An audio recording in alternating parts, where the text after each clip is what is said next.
And the entire history of colonialism is all about economics. Okay? Hate came in later. It was all about economics, economic advancement for Europeans. So this is exactly how they saw our ancestors, as merchandise. The same thing applies to this piece. We see a commodity, and then we see a human figure in this. This piece is called the horticulturist.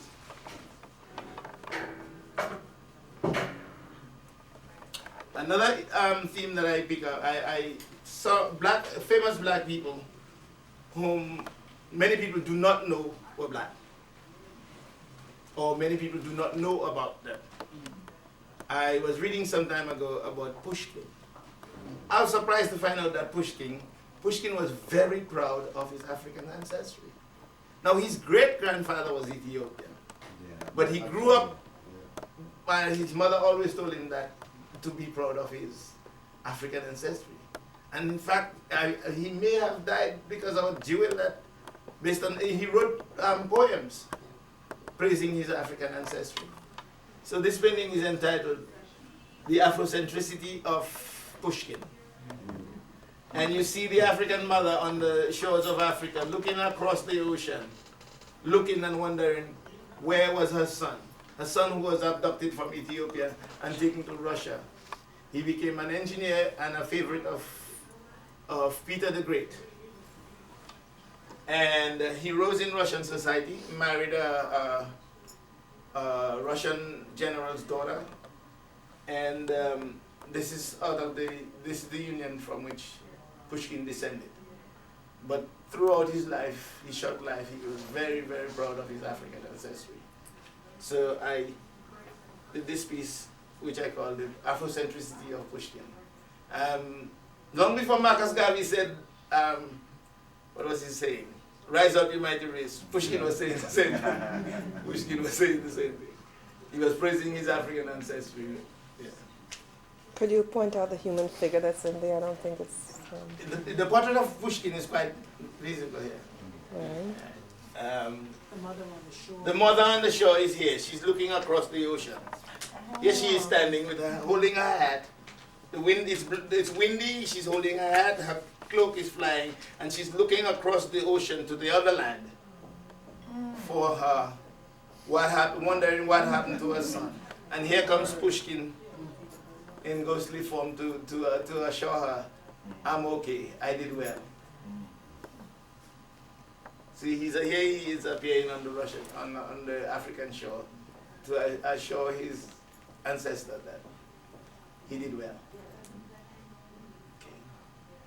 I wanted to ask a question. Yes, sure. The frame on the Malcolm X portrait. Is there any significance in the black, frame? solid black. And the, almost reminds me of a door frame. But Yeah. not quite. So you chose that? Did you make The color especially. Uh-huh. The frame I purchased, but the color I painted solid black. It's a lot of substance weight to it. Then we have,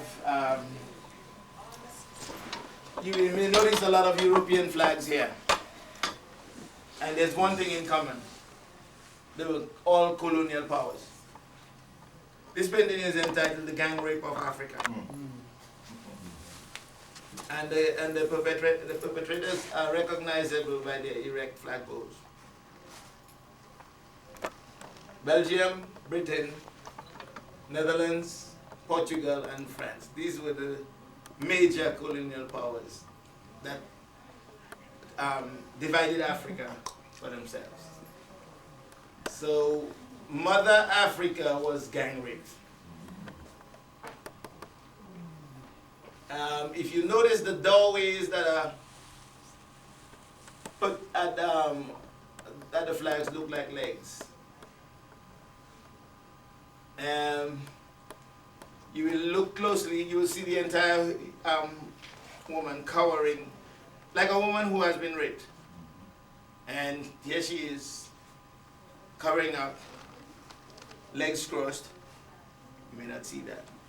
is her thigh and her leg, and the other leg is coming around here. It's all positive, negative space being used there. The two Arabs with arms up are part of the whole thing because the Arabs also enslaved Africans. So I put them in also. And I put in two black people because we cannot deny our ancestors. Some of our people sold us too. So they were part and parcel of the whole deal. Okay. So, but the major culprits are Belgium, Britain, Netherlands, Portugal, and France. And it's the gang rape of Africa. If we look across there, this is one that I call the pruning of Negro suffrage. A young man is given a felony conviction, put in prison, stripped more or less naked. This is all he had himself. When we look at the reverse of what comes out there, looking at us, is an angry, seasoned criminal. Looking back at you through the bars. You see the young man in prison with antiquated enlightenment. By that I mean the oil lamp is an anachronism. We have electricity now. But he's in prison with an oil lamp. That means he's not educated. And he's sitting there. The oil lamp casts a shadow on the wall. His plate of food is on the shelf.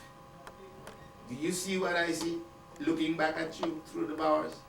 A seasoned criminal. And the fact that he has a